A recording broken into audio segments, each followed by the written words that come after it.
Magandang hapon mga ka-farmers. So sad, bad news. Ito po talaga yung mahirap nating iwasan mga ka-farmers. Yung magkakaganito yung ating ampalaya.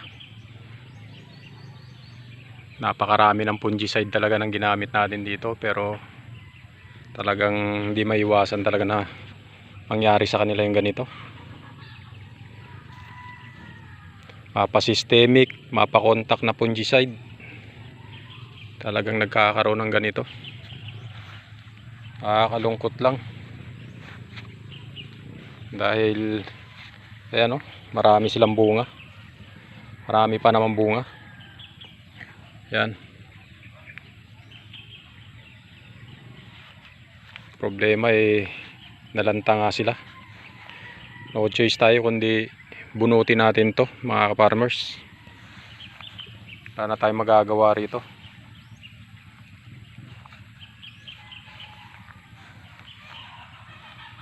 Bubunutin natin to dahil kapag di natin binunot ito, mangyayari itong tudling na ito, mauubos ito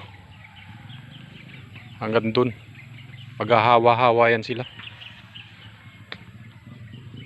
Yun lang, nakakalungkot pagkaganitong makita mo na sakto naman sana sa pag-i-spray, abono, sa insecticide, sa fungicide, pero talagang meron talagang nangyayaring ganito sa ibabaw. Pero dito sa baba buhay pa sila.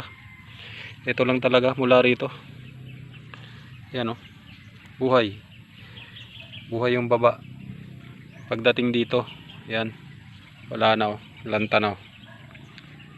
Yan.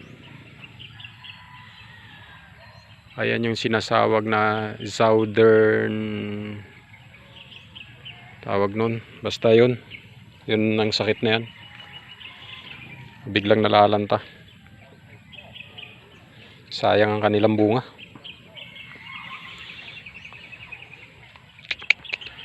No choice.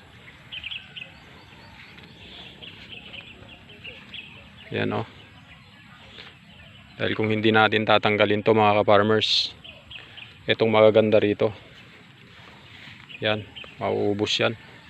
Ito nga ito, lanta sila. Nasa ibabaw lanta.